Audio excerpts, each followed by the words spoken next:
Hello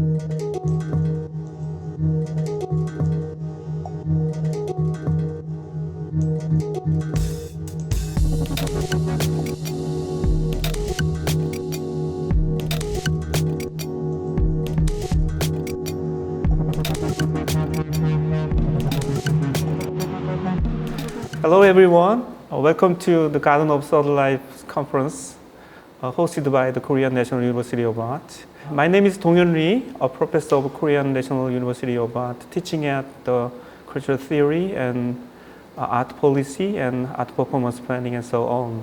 First of all, I'm very pleased to be here and make a presentation on the Third Life, and then make the great explanation to you about how we can survive in this situation of the COVID-19 outbreak. My title is What is the Third Life?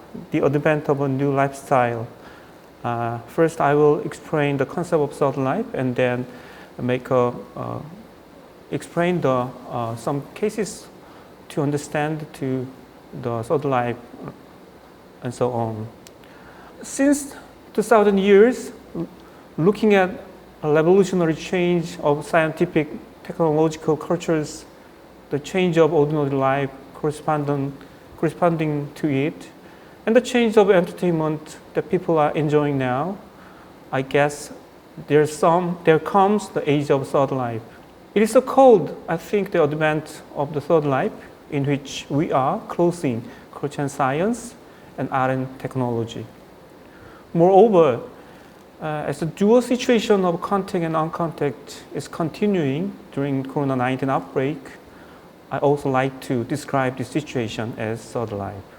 In some sense, the concept of the third life, due to this inevitable social condition that tries to make a consilience of culture and science, art and technologies, and civilization and nature. I would like to show you these topics using the concept of third life. My presentation is composed of four chapters. The first chapter, I'd like to draw the conceptual mapping of third life. And in second chapter, I would review the conditions of techno-cultural environment regarding the third life world. And then in third chapter, I try to explain the meaning of the Garden of Third Life, which is the main topic of a K-Art conference, and its eco-technological imagination. In last chapter, I will point out how we have to reflect on technology, culture, and ecology against this present time of COVID-19 outbreak. Before drawing the conceptual mapping of a third life, I'd like to explain the actual case to understand this concept, that is third life. That is the Pokemon Go game, you know. I think the Pokemon Go is a augmented reality, that is AR, mobile game developed and published by Niantic company in cooperation with the Pokemon company for iOS and Android devices. It uses the mobile devices, you know, GPS to locate, capture, battle, and train virtual creatures called Pokemon. It appears as if they are in the player's real-world location. In 2016, Pokemon Go mobile has been downloaded almost 5 million times worldwide. I think the Pokemon Go gaming is a kind of a third life entertainment. It is because this game uses not only virtual space but also the physical space. Pokemon Go game is very unique in the ways it is not locked in mobile screen platform. One more game I would like to introduce is a Second Life game, you know. Second Life is an online virtual world game developed and owned by Linden Lab, and launched in 2003. It saw a rapid growth for some years, and in 2013, it has about 1 million regular users. Second Life users, also called the residents, create virtual representations of themselves called avatar. They are able to interact with places, objects, and the other avatars.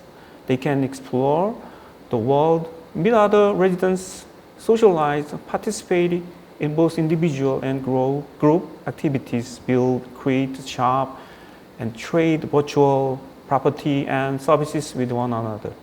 In spite of that, however, when the users go back to the real world, the outcomes of the Second Life game is in bad itself.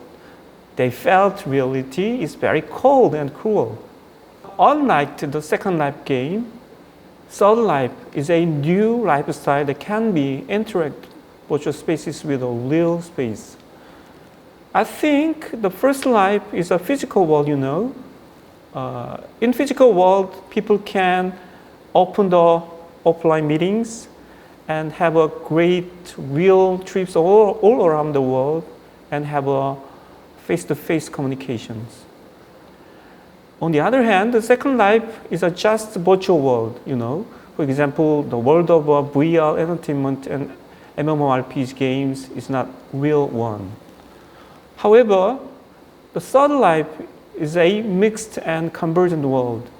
The Pokemon Go game, on-tech and con-on-tech, art performance, on and offline communications are new lifestyle of the Third Life. It has a dialectic practice signifying a new way of life where both elements exist together. That is the Third Life. Both elements that I mentioned is the convergence of the human and machine, sensibility and engineering, the real space and the virtual one. Third Life can make an interactive communication, integrating barriers by adding virtual spaces to the real life and real aspect to the virtual one. Third Life intervenes into the ordinary life uniquely, having technologies like virtual reality, augmented reality, artificial intelligence, holograms, and IoT, etc. The new invention of this technology, I think, invite us into the Third Life. In chapter 2, I would like to explain Third Life conditions of techno-cultural environment. I have 3 conditions about that. The first condition is the hyper-connected society, This term refers to the use of the multiple means of communication, such as email, instant messaging, telephone, face-to-face contact, and Web 2.0 information services. Hyperconnectivity is also a trend in computer networking in which all things that can or should communicate through the network, I think. This trend encompasses person-to-person, person-to-machine, and person-to-machine communication. Due to the complexity, diversity, and integration of new applications and devices using this network, the current society has a keen rhizomatic connection to the Third Life. Now I will explain the second conditions. The second condition is the smart technology of daily life. It is a kind of the home automation system using devices in home that connect via network, most commonly a local LAN or the internet. It uses devices such as sensors and the other applicants connected to the Internet of Things, the IoT, that can be remotely monitored, controlled, or accessed, and provide services that respond to the perceived needs of the users. And I also highlight the ubiquitous healthcare. It is also useful devices for the smart technology of daily life. It properly control and manage human mind and sensibility by a smart technology. In ubiquitous healthcare circumstances, human mind and senses does not separate it into high technology process. Lastly, the second condition is the virtual actual communications. It drives human senses into convergent experience when users get this technological system. For example, virtual media platform like VR, Facebook, to help people around the world collapse the physical distances and come together and connect by virtual and augmented reality software. And then, another case is about the VR cinema and digi sound system and so on. VR cinema and digi sound system can also help people experience much different feelings of the convergent senses. And now, I'd like to move on another chapter. What is the meaning of the garden when we are going to describe the definition of garden of third life? What is the meaning of garden? How we can imagine eco-technological practices in this concept of the third life? Firstly, the garden of third life wants to escape from two determinism. One is the technological determinism. It is a reductionist theory, that assumed that our society's technology determines the development of its social structures and cultural values. I like to point out technology is not just an objective itself, but an alternative tools of human activity for five senses that humans have. Second is the economical determinism. Economical determinism is a socio-economic theory that economic relations are the foundation upon which all other social and political arrangements in society are based. To escape from the economical determinism, we have to share material resources and to find the immaterial commons beyond modern dichotomy between the private and the publics. This page is very important, I think. The garden of third life. What is garden of third life? Garden of third life is a kind of a practical and metaphorical concept that explores what life is like during this pandemic and climate change times. Garden is not only a real demand for rescuing the ecological urban life, but also a very important metaphor for warning of eco-crisis of the globe. Garden is a practical mind for ecology, I think. It also a metaphorical spaces warning global risk society. Third life as eco-technological practice of life implies a new alternative lifestyle against the transition into the risk society and Anthropocene. I'd like to point out these two contemporary topics of serious situation. The first is the digest and risk society. In his book, World at Risk, Uli Beck warned three elements of global risk society. These three elements are the climate change, the financial crisis, and terrorism. They imply the crisis for Earth ecology, global capitalism, and post-war Cold War. I'd like to add another four elements. That is the rise of the pandemic and disaster capitalism. In the wake of the COVID-19 outbreak, we are facing two dangers: the rapid emergence of a new bio-management control system. It's a very dangerous situation, I think. Second, the Anthropocene. Anthropocene is a new concept to understand the current situation of the climate change and the Earth crisis. Anthropocene is a proposed geological epoch dating from the commencement of significant human impact on Earth geology and ecosystems.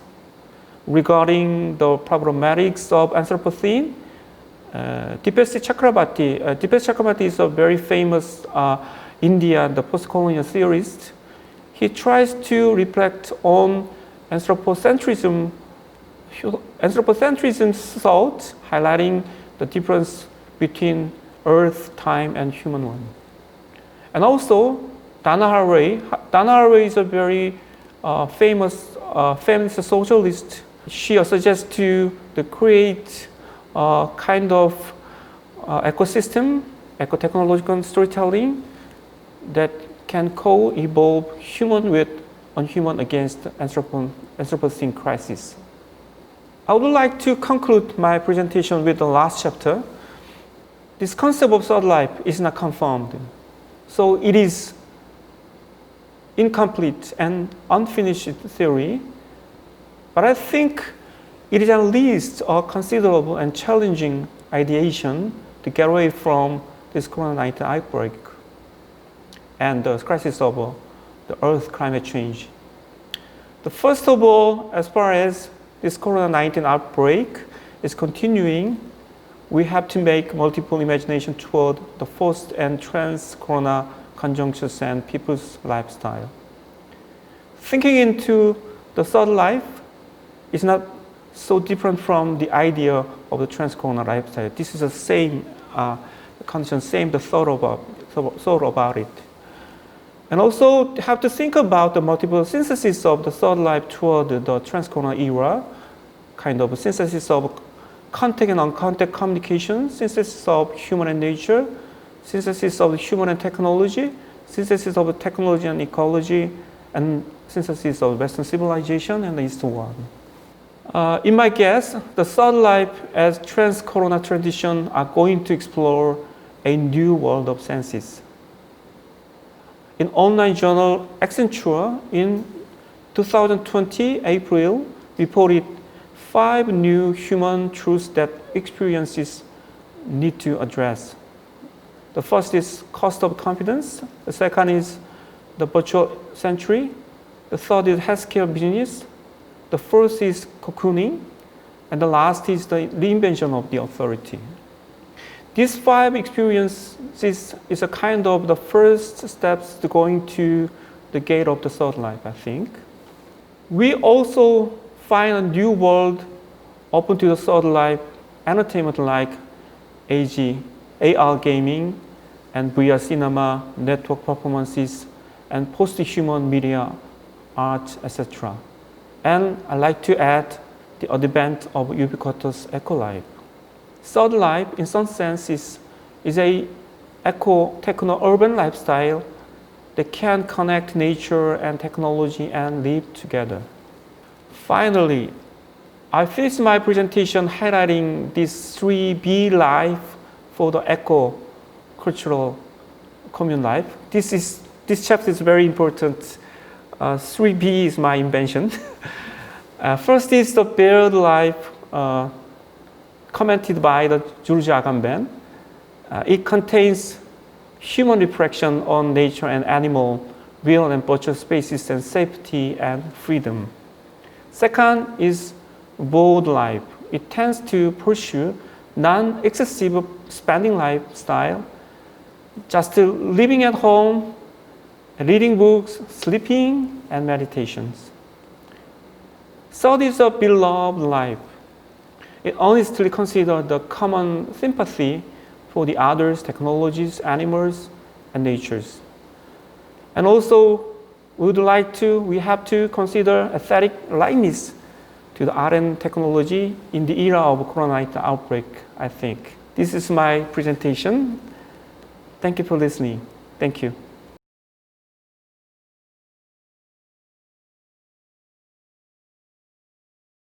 Hello everybody, beyond the screens. In my short lecture, I would like to deliver my speech about how to link humans and technology to each other in a new way.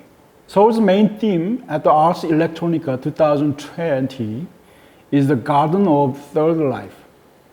One of the issues on the theme is also to question what the relationship between humans and technology should be. I will do this through the conceptual lens of so-called phygital. a mixture of physical and the digital, which is mediated through high advanced technology. In doing so, first of all, I would like to see how physical spaces have evolved in today's society. Then I will explore how, unlike the techno-deterministic vision or approach, the social historical context in this physical world are closely related to the digital environment. And finally, I will explore the optimal articulation of these two layers of the real and the virtual can let us cultivate richer, fertile physical spaces like the garden of third life. First of all, let me explain in detail about the concept of physical. This neologism, which derives from the synthesis of physical and digital, was first used in the advertising and marketing field to describe the branding of digital and physical experiences. But it is currently used in much wider sense. Phygital resonates with third life, as our real life is called the first life, and online life is called the second life. The third life means a new human life in which both the real and the virtual boundaries blur together. New high technologies such as virtual reality, VR, augmented reality, AR, artificial intelligence, AI, and data algorithmic analysis creates a mixed sphere like the third life and the phygital. The third life focuses mainly on rapid changes in ordinary human lives, which have become integrated with digital technology. Meanwhile, the phygital focuses more on the changes in the psychological and social effects in the physical world evoked by advanced digital high technology. Let's dive into two features of the phygital today. Above all, the dominant aspects of contemporary phygital space is or has been built by platform companies. Consider the following examples: the stars, likes, ratings for restaurants and retail stores, and also our Instagram's proof shots have influenced the curve of real estate premiums, and also have sometimes gentrified certain urban spots. Corporate platforms are also changing the market qualities of human labor power. The online platforms such as Uber and Deliveroo have made the traditional employment contract between owners and workers becoming unstable and precarious by turning them, riders, into short-term irregular workers who are tied to smartphones. Actually, the platform brokers. There are even more serious signs of trouble. For example, China is using facial recognition technology to operate a so-called social credit system to change the people's social ethics and behavior patterns through monitoring the daily life of the Chinese people with algorithmic data analysis. In Korea, the digital twin in the smart city plan functions as a virtual interface design, simulating a real city. The digital twin is used to efficiently control urban infrastructures in traffic, crime, telecommunications, and disaster response. It is also it also focuses on controlling not only physical objects, but also human activities by using the integrated platform systems. All these recent cases imply the negative sides of the phygital. On the other hand, we can also find new positive signs of the phygital. For example, Twitter's 140 character limits on writing is transforming into physically constrained post-it memo writing in reality. Consider some examples. One is about misogyny and the homicide of a woman at a Gangnam subway station. And the other is about the accidental death of a non-regular youth worker under precarious labor conditions at Gui subway station. In these social events relate to the tragic death of socially disadvantaged people, citizens use the physical medium in the form of post-it paper memos as a way of expressing their common empathy and affection in reaction to these deaths. In other words, the phygital logic is deeply linked to the so-called cultural politics of post-it effects. To observe more of these positive examples of phygital in our society, we need to concretize how to articulate the socially driven aesthetic values of a digital medium. The following are two examples that can help us think about how we could build a rich, variety and frontier of the phygital. One is artist Kim Jina's short film Bloodless, named Bloodless title, in 2017. It is a short virtual reality VR film about the murder of sex worker in the US military base in Dongducheon, Korea. According to its synopsis, the virtual reality VR film traces back the last moments of life for a sex worker, Ingumi. She was brutally murdered by a US soldier at a camp town in 1992. This virtual reality film, which depicts the last time in Camp Town, aims to transform the historical and political issue into personal and concrete experiences. I think her artistic and creative VR experiment did succeed in turning a historical tragedy for which we in a later generation should jointly take our own social responsibilities into a vivid object, very vivid object in an aesthetic way. The other example is a game named title Unfolded, having the subtitle of Camellia Tales. In this hand-drawn two-dimensional point-and-click adventure game, you follow the journey of Dongju. He's a boy who lived through the most tragic times of uprising and massacre in Jeju Island, Korea, from 1948 to 1949.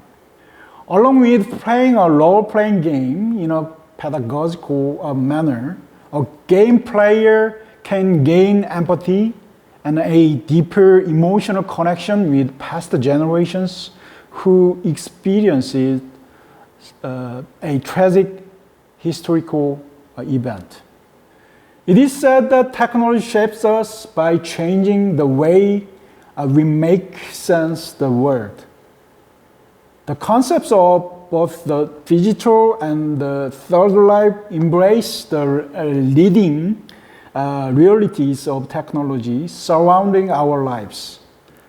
Nevertheless, we should neither turn aside nor subordinate it under the new order of techno power in a seamlessly blended digital world.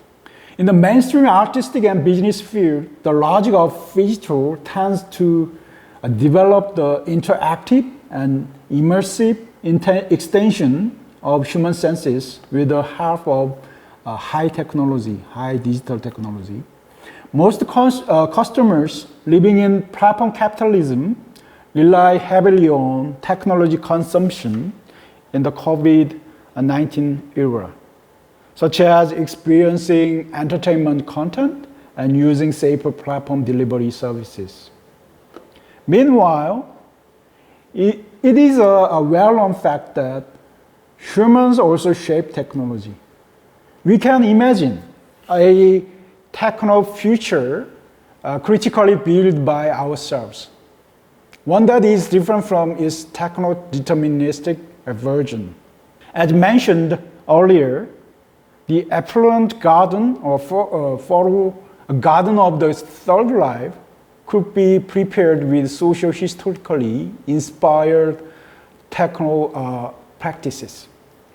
For instance, we need to explore how to keep our emotional solidarity with others through the internet, how to transform the imaginary experiences obtained from VR, virtual reality historic representations into our critical thinking, and how to accelerate platform cooperativism rather than devastating the physical world via the virtual platform. I believe that this critical imagination of Phygital will let us have the richer gardens of the third life. Thank you for listening to my lecture.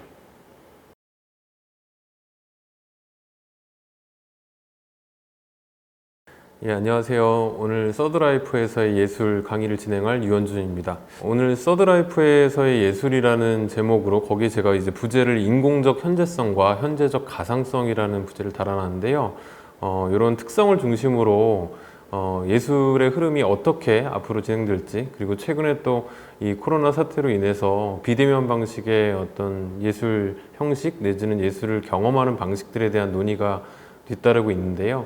그런 부분들이 아마 앞으로 서드라이프의 예술과 또 연결되는 지점이 분명히 있을 거라고 생각을 합니다. 일단 이 서드라이프라는 어떤 개념에 대해서 잠깐이라도 이야기를 하고 넘어가야겠죠. 뭐 이제 첫 번째 우리가 살고 있는 어떤 현실 세계 속에서의 삶이 있는 거고, 또 그 다음에 우리가 이제 이 서드라이프 가기 전에 세컨 라이프라는 어떤 단계에 대해서 잠깐 이야기를 해야 될 텐데, 아마 이 세컨 라이프라는 어떤 개념은 게임으로도 나와 있는 어떤 게임 제목으로도 우리한테 익히 알려진 개념이기 때문에 여러분들도 아마 뭐 사실은 세컨 라이프라고 우리가 말은 하지 않지만 사실 그 개념이 그렇게 낯설지는 않으실 겁니다. 그러니까 가상현실 세계 속으로 아예 들어가서 우리가 현실 세계, 물리적인 어떤 세계가 아닌 어떤 가상 안에서의 어떤 세계를 일컫는 말이겠죠.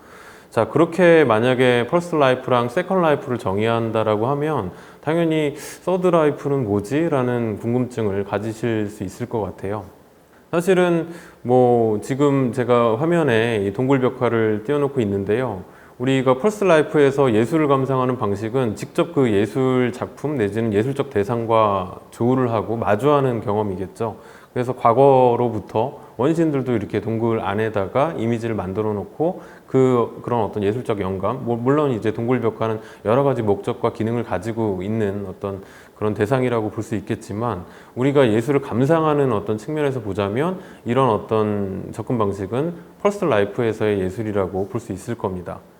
그 이후에 이제 뭐 폼페이에서도 이런 식으로 방 전체를 이미지로 가득 채워서 이 공간에 오는 사람들한테 어떤 일종의 가상 현실을 체험하게 하는 이런 시도도 진행이 되어 있었죠. 사실은 이런 것들을 보자면 퍼스트 라이프랑 세컨드 라이프 혹은 이제 우리가 그 가상 현실이라고 이야기하는 어떤 그 간극이 굉장히 그렇게 거리가 먼 것이 아닐 수도 있다라는 생각을 아마 할 수 있을 겁니다. 자, 우리가 잘 알고 있는 최후의 만찬도 사실은 우리는 이게 회화 이미지만을 보고 있지만 사실은 이 작품을 경험하는 그 당시 사람들은 공간에 걸려있는 공간의 벽화로서 이 작품을 경험한 거잖아요. 근데 이 작품에 사실은 이 작품이 현재까지도 많이 회자되는 여러 가지 이유 중에 하나가 아주 완벽한 원근법적 어떤 구도를 가지고 있기 때문인데 사실은 이 원근법적 구도는 이 작품이 걸려있는 이 공간과 밀접하게 연결되어 있기 때문에 이 공간에 오는 사람들이 이 작품을 보면서 굉장히 이 평면화임에도 불구하고 아주 깊은 공간감을 느낄 수 있었다라고 이야기하죠. 이런 것들을 보면 펄스 라이프에서 진행된 예술이었지만 만약에 그런 어떤 지향점을 우리가 생각을 해본다라고 했을 때 우리가 세컨 라이프 내지는 서드 라이프에서 예술에서 강조하는 그런 가상성을 이미 이제 가지고 있었다라고 이야기할 수도 있을 겁니다. 자, 세컨 라이프 지금 이제 화면에 보여드리는 이미지는 세컨 라이프라는 게임 속 이 화면 이미지인데요. 세컨 라이프는 뭐 아까 잠깐 말씀드렸다시피 우리가 살고 있는 물리적인 세계에서 벗어나서 가상현실 세계 속으로 아예 들어가서 그 세계 속에서 뭐 여러 가지 이 일상적 행위들을 하는 거죠.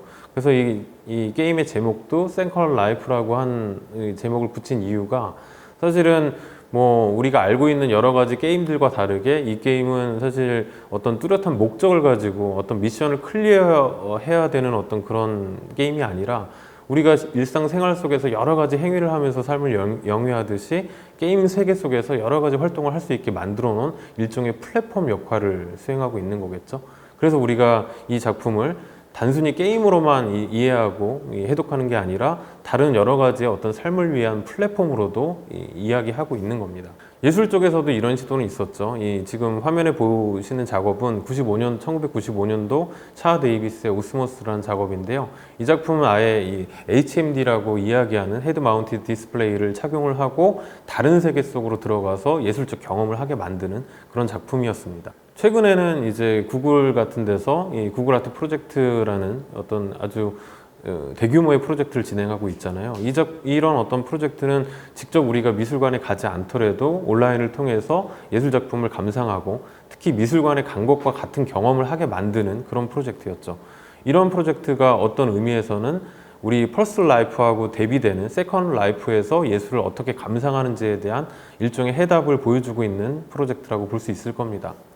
뭐 어도비에서 만든 이 디지털 뮤지엄도 마찬가지죠. 이 어도비에서 만든 디지털 뮤지엄은 구글 아트 프로젝트는 과거의 전통적인 예술 작품을 디지털라이징해서 온라인에서 감상하게끔 만든 어떤 플랫폼이었다라고 한다면 이 어도비 디지털 뮤지엄은 이 온라인에서만 감상이 가능한 혹은 온라인에 더 적합한 예술 작품을 관객들한테 보여주는 그것도 온라인을 통해서 그런 어떤 방식을 취하고 있기 때문에 구글 아트 프로젝트와 차별됩니다. 자, 우리가 펄스 라이프, 세컨 라이프, 서드 라이프라는 삶의 층위들을 이야기하고 그 레이어를 이야기하는 어떤 가장 중요한 어떤 이유 그리고 그 어떤 기준이 되는 거는 결국은 리얼이랑 버추얼이라고 하는 어떤 그런 특성에 기인한 어떤 것이라고 볼 수 있을 겁니다. 그래서 사실 제가 오늘 서드 라이프에서의 예술이라고 이 강의 주제를 잡고 거기에 부제를 인공적 현재성과 현재적 가상성이라고 하는 사실은 이거는 자크 데리다가 에코그라피라는 책에서 이 스티글레르하고 대담을 통해서 이야기하면서 만들어낸 어떤 이 수식어들인데요. 사실은 데리다가 이렇게 이야기를 하죠. 오늘날 우리의 현재를 이야기하는 현재성을 이야기할 때 그 현재성의 두 가지 특성으로 이야기하고 있는 부분이 인공적 현재성과 현재적 가상성인데요. 저는 서드 라이프에서의 예술이 사실은 조금 아까까지 이야기했던 이 펄스 라이프에서의 예술 경험 그리고 세컨 라이프에서의 예술 경험이 혼재된 형태로 나타날 거라고 생각을 하고 있습니다. 그래서 이 데리다의 개념을 가지고 온 건데요.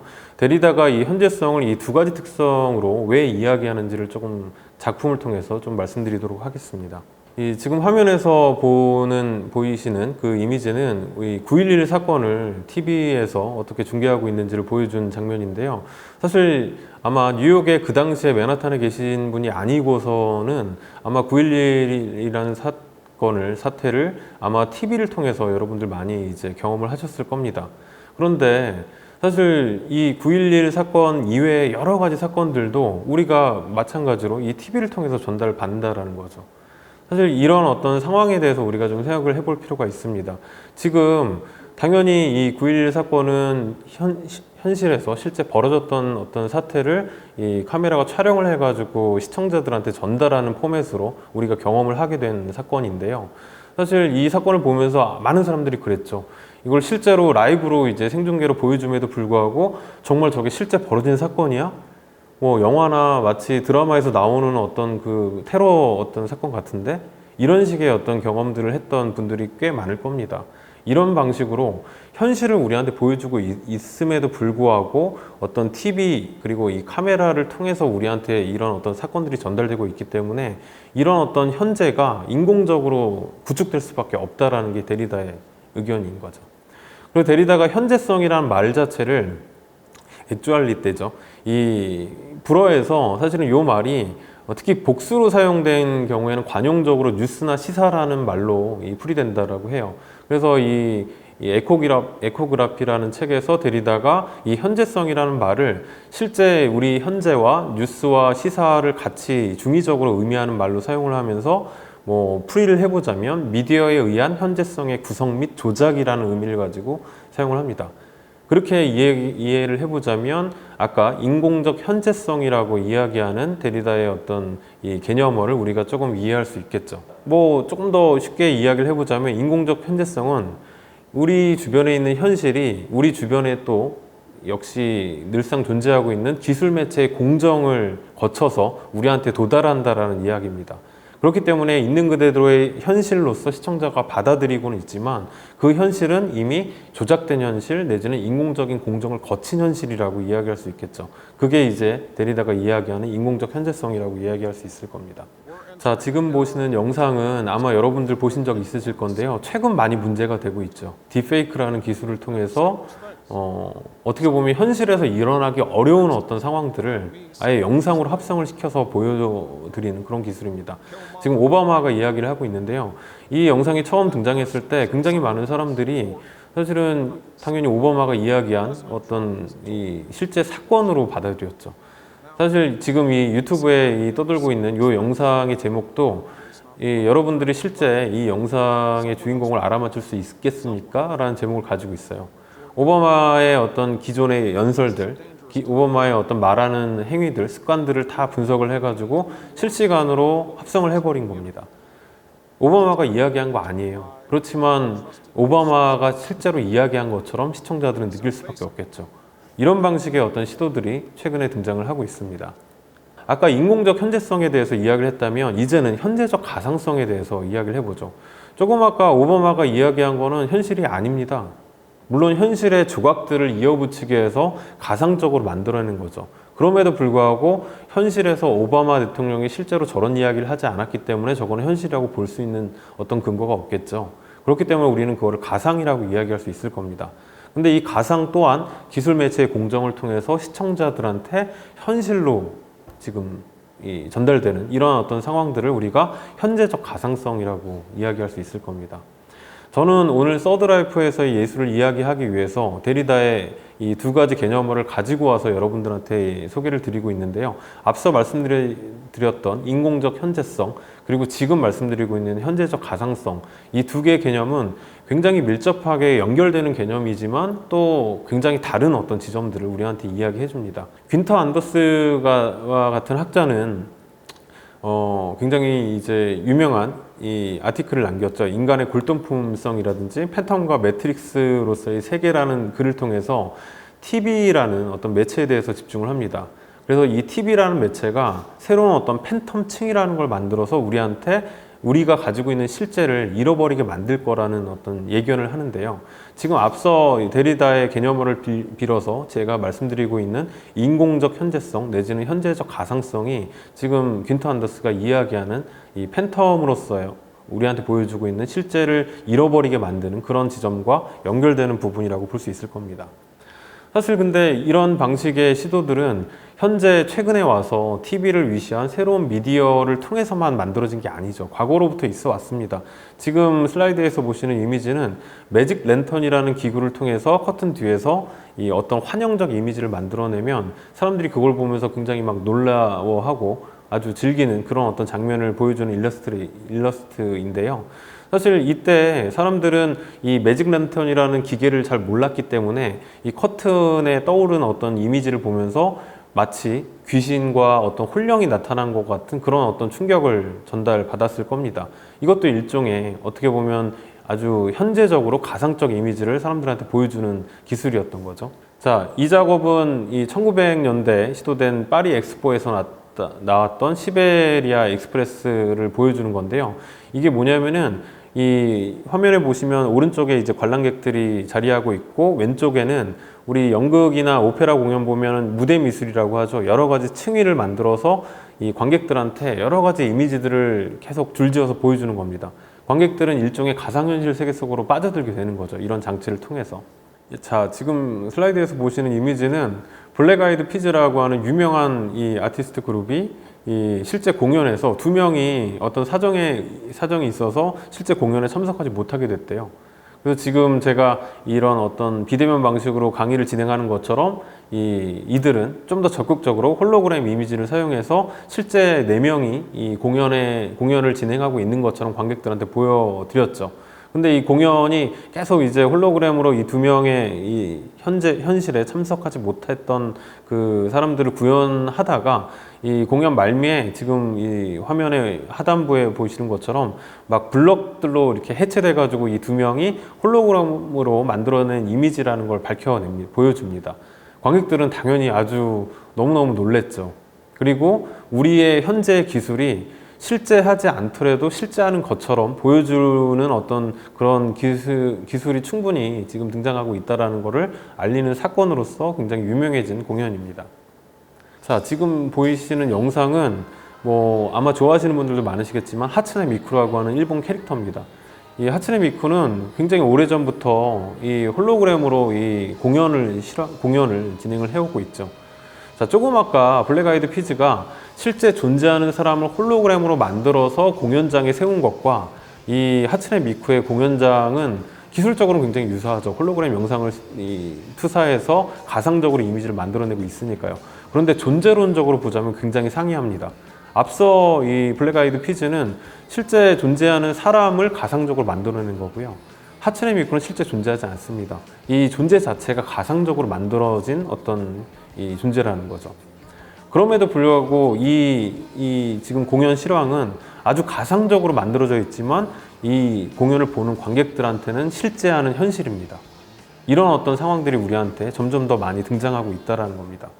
그래서 엘리자베스 그로스 같은 이런 이론가들은 공간적으로 이것들을 해석을 하면서 사이 공간이라는 개념을 이야기합니다.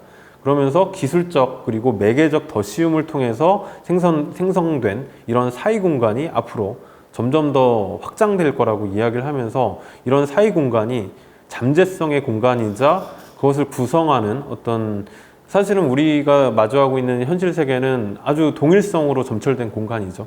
그런 것들을 늘 위협하는 공간으로 점점 더 앞으로 많이 나타날 거라고 예견을 하죠. 아마 서드 라이프에서의 예술도 이런 어떤 사이 공간에 근거하는 어떤 그런 특성을 가질 거라고 저는 생각을 하고 있습니다. 자, 지금 이제 화면에서 보시는 작업은 마이클 라이막의 이제 디스플레이스먼트라는 1980년도 작업인데요. 사실은 지금 30년, 40년 정도 된 작업이죠. 근데 이 작업이 현실 공간에 이미지를 더 씌워서 또 다른 공간으로 만들어내는 어떤 작업을 보여주고 있습니다.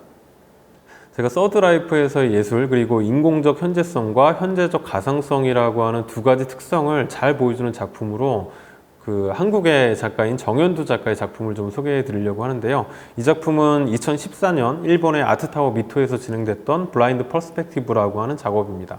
자, 정현두 작가의 블라인드 퍼스펙티브라는 작업은 일본의 미토 마을을 배경으로 하는 작품인데요. 이 미토 마을이 원전 피폭으로 인해서 마을에 해일이 뒤덮여져서 마을이 아예 그냥 아주 아수라장이 된 거예요. 그래서 미토 마을 사람들은 굉장히 아름다웠던 예전에 미토 마을을 사실은 이 기억 속으로만 이제 가지고 있는 거죠. 그런데 이 정현두 작가가 아트타워 미토의 초대를 받아서 신작을 의뢰받게 됩니다. 그래서 이 작가가 어떤 작업을 할까 생각을 하다가 미토 마을 사람들이 그 아름다웠던 미토 마을을 굉장히 많이 추억하고 있다는 사실을 알게 돼요. 그래서 미술관, 아트타워 미토라는 미술관 내에다가 30m 길이가 되는 복도를 만들어 놓고 그 당시 미토 마을에 아주 쓰레기 더미가 된 미토 마을의 잔해들을 모아옵니다. 그래서 복도를 가득 채워요. 그래서 관객들은 이 쓰레기 더미가 된 현재 미토 마을을 걸어가게 됩니다. 그런데 그냥 그렇게 걸어가고 끝은 아니겠죠. 이 HMD를 쓰고 관객들은 다음과 같은 장면을 보게 되는데요. 지금 제가 슬라이드에서 보여드리는 장면이 과거에 아름다웠던 미토 마을의 풍경들을 이 VR로 만들어낸 거예요. 그래서 관객들은 이 HMD 머리에 쓰는 이 가상현실 장치를 착용을 하고 30m 되는 복도를 걸어가게 되는데요. 그 가상현실 장치를 통해서 마주하는 장면들은 과거에 아름다웠던 미토 마을인 거죠. 그러나 이 관객이 실제 걸어가고 있는 이 미술관 복도는 현재 미토 마을의 쓰레기 잔해들로 가득 채워져 있었다라는 겁니다. 그래서 마지막 30m가 되는 길 이 끝에 다다르게 되면 관객들은 이 HMD를 벗고 이제 현실을 마주하게 되는 거죠. 근데 그렇게 아름답게 지금 감상했던 미토 마을의 광경들이 이 HMD를 벗고 나서 보니까 현재의 쓰레기 더미로 뒤덮여 있는 이 미토 마을의 현재를 이제 감상하게 되는 그런 장면들을 작가가 의도하는 건데요. 이 미토 마을 사람들이 이 작품을 보면서 그렇게 많이 울었다라고 해요. 그러니까 이 작품은 관객들한테 과거의 미토 마을 그리고 현재의 쓰레기 더미가 된 미토 마을을 동시에 중첩시켜서 보여주고 있는 거죠. 서드라이프에서의 예술은 이 정현두 작가의 작품처럼 과거 그리고 현재 그리고 현실성과 가상성의 간극을 굉장히 여러 가지 지점에서 연동시키는 방식으로 나타나게 될 거라고 생각을 합니다. 앞으로 지금 우리 전 세계가 아마 이 코로나 사태로 인해서 비대면 방식으로의 예술 경험들을 굉장히 많이 강조하고 있는데요. 지금 오늘 강의를 통해서 이야기한 서드라이프의 예술이 그런 어떤 비대면 방식으로의 어떤 예술과 분명히 많은 접점을 이루고 앞으로 더 많은 어떤 다양한 형태로 나타나게 될 거라고 저는 생각을 하고 있습니다.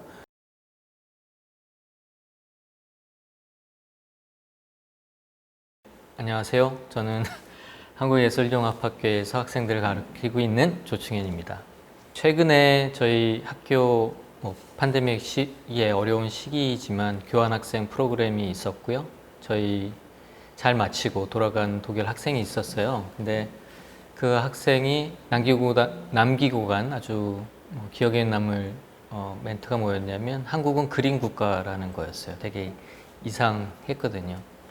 시멘트와 또 굉장히 인구 밀도가 높은, 그래서 되게 삭막하다고 느꼈는데 우리나라에서. 그리고 또 제가 유럽을 갔을 때 굉장히 부러웠었는데 그들이 갖고 있는 정원이라든지 이런 가드닝 하는 모습들. 그런데 그 친구가 아니라고, 한국은 굉장히 그린 국가라고 해서 깜짝 놀랐습니다. 근데 그 친구가 이제 저랑 같이 한 리서치 프로젝트를 통해서 한국에 자기 우리 학교 주변에 있는 것들 탐색해서 사진을 찍은 것들을 같이 봤는데, 거기서 제가 이제 왜 그 친구가 그런 얘기를 했는지 이해하게 됐어요. 그러니까 구도심이기도 하고 아직 굉장히 재개발이 뒤처져 있는 그런 곳이어서 아직은 굉장히 좀 뭐랄까요, 저개발의 그런 곳이기도 했었는데, 그런 굉장히 좀 복잡한 그런 거주민들의 담벼락 안에, 그리고 창문 틀, 테라스 이런 쪽에, 또 구석 담벼락 모퉁이에 자기만의 정원들을 구성했더라고요. 그래서 이런 드럼통 같은 거라든지 버스켓 혹은 스티로폼들을, 병 쪼가리들을 모아서 정원을 만드는 그런 모습들이 그들한테는 굉장히 신기하게 보였던 것 같아요. 근데 그냥 단순히 신기하다, 또 혹은 또 떨어져 있는 관찰자의 모습으로서 그것들을 담았지만, 재밌다고 해서 담았지만, 또 그 모습을 보면서 저는 이 가드닝에 대한 또 굉장히 문화적인 차이, 우리가 생각하는 굉장히 전형적이고 제도화된 어떤 가드닝하고 좀 다르게 그들이 생각하는 또 가든이라고 하는 것이 굉장히 좀 독특하다는 느꼈습니다. 또 재밌는 것은 그 친구가 그렇게 해서 사진을 모아서 또 이번 아르스 일렉트로닉 페스티벌에 또 이제 한 작품을 냈는데, 그런 서울 가든이라고 해서 또 제3의 가상 공간 안에서 그 서울에서 담았던 그런 다양한 리서치한 서울의 모습들을 거기에 재현하는 과정에서 서울 가든이라는 제목을 붙였더라고요. 독일에서 온 이런 예술하는 어떤 관찰자의 시선, 서울 가든이라는 이름, 또 그 주변을 탐색해서 우리 주변을 그린 국가 혹은 그린 사회라고 얘기하는 이 어떤 시선의 충돌, 그리고 언어의 충돌들을 굉장히 재미있게 생각하게 됐습니다. 저는 이제 일반적으로 평소에 정원에 대한 이제 되게 흥미들을 갖고 있었고요. 또 그 독일 학생이 갖는 그런 주제를 또 재밌게 생각했었습니다. 정원의 기원을 따지고 보면은 이제 아담과 이브의 에덴 그런 동산 에덴 정원으로 거슬러 올라갈 수도 있겠지만 처음에 아담과 이브에게는 이 던져진 곳으로서 그냥 떨어진 곳으로서 경작이나 고된 노동에서 벗어나서 그 이전부터 하나의 경작하기 이전의 어떤 모습이었을 것 같아요.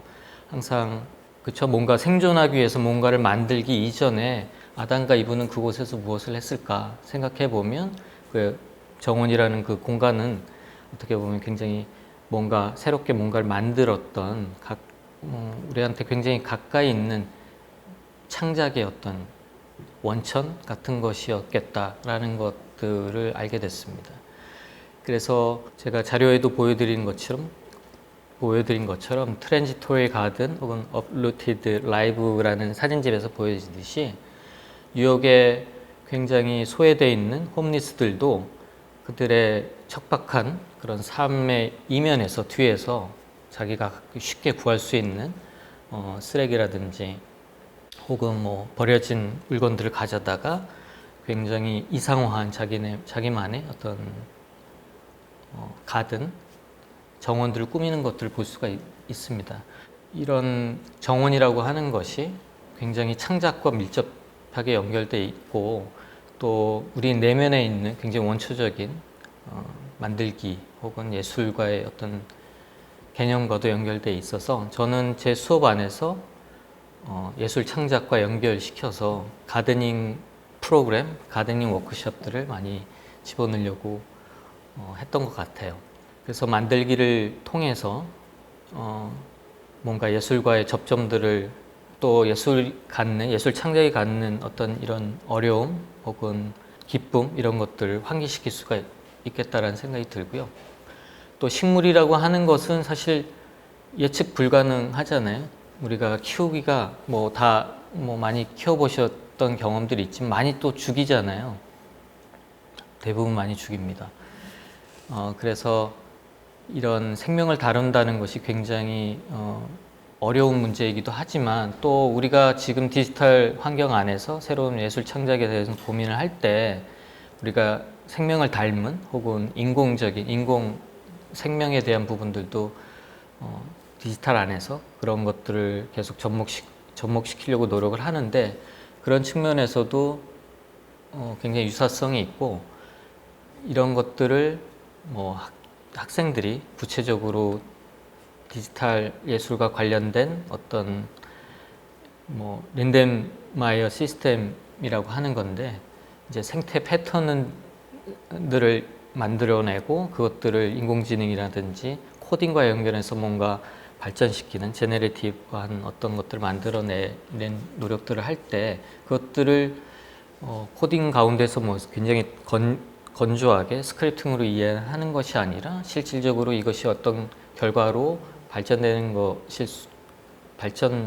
것일까를 이해할 수 있도록 오히려 식물을 키우면서 그것들을 알아가는 것이 더 중요하다는 생각이 들어서요. 식물들을 적극적으로 키우게 했었습니다. 또 보시는 것 같이 게릴라 가드닝도 하고요.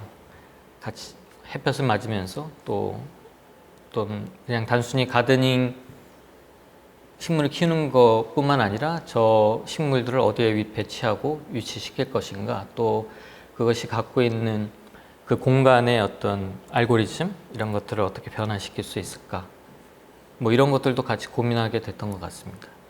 또 그것들을 확장시켜서 미디어적으로 식물이 갖고 있는 굉장히 특질들을 증폭시키고 거기 귀 기울이게도 하는 거죠.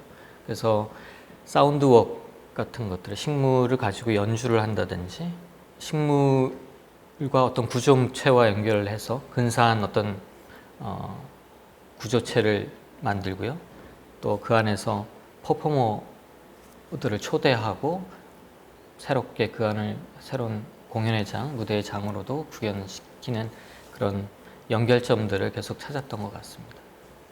저는 이제 학교에서 그런 많은 기술적인 분야, 예술 분야들 가운데에서 가상현실에 주목하는 이제 첨단 영상 혹은 가상현실이라고 하는 것들에 주목하는 아텐텍 랩 안에서 많은 프로젝트를 진행하고 있는데요. 가상의 스토리가 있고 보통 우리는 이제 애니메이션, VR 공간이라고 하는 것은 완전히 이제 외부와 단절이 돼서 그 안에서의 가상의 스토리와 또 가상의 배우와의 인터랙션을 통해서 몰입감을 증진시키고 그 안에서 어떤 재미와 이야기를 따라가는 구조로 되어 있는데요. 우리가 이번에 아쉽지만 하려고 노력했던 그 허수아비는 거기에 현실 배우가 직접 그 안에 개입하는 방식들을 취하고 있습니다. 그래서 그런 접점들 만들어가고 계속 만나서 관객에게 어떤 인터랙션을 가하는 것이 아니라 또 어떤 적절한 순간에는 이탈도 했다가 관객에게 자유도를 주고 또 어떤 순간에서는 관객과 같이 호흡하면서 관객을 놀래키기도 하고 이런 과정들을 이제 담아내는 그런 작품이었는데요. 이것이 저희 랩 안에서 추구하는 다양한 이제 새로운 장르, 예술과 기술에 융합된 어떤 방식의 새로운 예술 장르에 대한 가능성들을 탐색하는 그런 한 예라고 볼 수 있고요. 많은 분들이 굉장히 새로운 가능성들 또 기대들을 보여주셨던 것 같습니다. 또 미래 사회 안에서 우리가 맞닥뜨리게 되는 굉장히 중요한 사실은 다양성이 있다고 볼 수가 있고요. 그것은 우리가 굉장히 많은 경우의 수를 갖게 됐다. 혹은 경험이라고 얘기할 수 있죠. 장인의 경지에 오르기 위해서는 만시간의 법칙이라는 얘기가 있는데 실제로 우리는 기술의 도움을 받아서 만시간이 아니라 그보다 훨씬 더 많은 예측할 수 없는 어떤 그런 가능성, 경우의 수를 가지게 됩니다. 예술이라고 하는 것이 항상 실패와 그런 좌절에 대한 두려움들이 있죠. 근데 저는 기술이 우리에게 주는 이런 하나의 어떤 환경은 이미 실패할 가능성을 앞지르고 있다는 거 보여집니다. 우리가 통제 불가능한 어떤 것들에 대한 두려움이나 예측 불가능한 것들을 실패로 단정할 수가 없고 오히려 예측하지 못하는 성공으로 우리가 예술과 더 새로운 예술을 발견하고 새로운 예술을 만들어가는 것에 대한 기대, 그것들을 얻게 되는 어떤 성공이라고 하면 이상할 수도 있겠는데요. 거기서 갖게 되는 새로운 가능성들로 보답받을 수 있지 않을까라는 생각이 들고요. 그것은 미디어나 기술이 관여된 기술에 의한 예술의 역사에서 항상 반복되어 왔던 것 같습니다. 전자음악 분야에서 노이즈라든지 또 초기 비디오 아트에서의 글리치 같은 것들은 우리가 굉장한 예술의 한 부분으로 가지고 왔고요. 기술과 예술이 갖는 빈틈을 통해서 예술 개념은 더욱더 확장했던 것 같습니다. 이런 것이 디지털 어떤 창작의 특징으로 볼 수가 있고 또 이런 과정들이 당연히 우리 창작 과정 안에서 기대되고 또 담아내야 되는 부분이 아닌가 생각합니다. 또 다행인 것은 이런 디지털 툴이 점점점 간편해지고 쉬워지고 또 보편화되기 때문에 많은 또 학생의 교육 현장에서도 그런 문턱을 넘어서 점점 이런 가능성이라든지 창작의 조건들과 더 가까워질 수 있겠다는 생각이 들고요. 미래를 예측하는 가장 현명한 길, 가장 쉬운 길은 미래를 만드는 것이라고 하는 얘기가 있습니다. 지금 우리는 분명히 이제 그런 예측할 수 없다면 지금처럼 계속 새로운 어떤 가상이든 그것이 현실이든 또 현실과 만나는 가상과 현실이 만나는 어떤 장에서 새롭게 계속적으로 언제나 그래왔던 것처럼 미래를 가고 있다고 이렇게 생각이 들고요. 그런 어떤 미끄러짐, 충돌, 그리고 의외적인 우발적인 상황들에 대해서 앞으로 많이 기대되고 또 즐길 수 있지 않을까라는 생각이 들었고요. 어쨌든 우리는 이렇게 또 다른 예술과 또 기술이 만나는 세상을 만들어 갈 것이라고 생각합니다.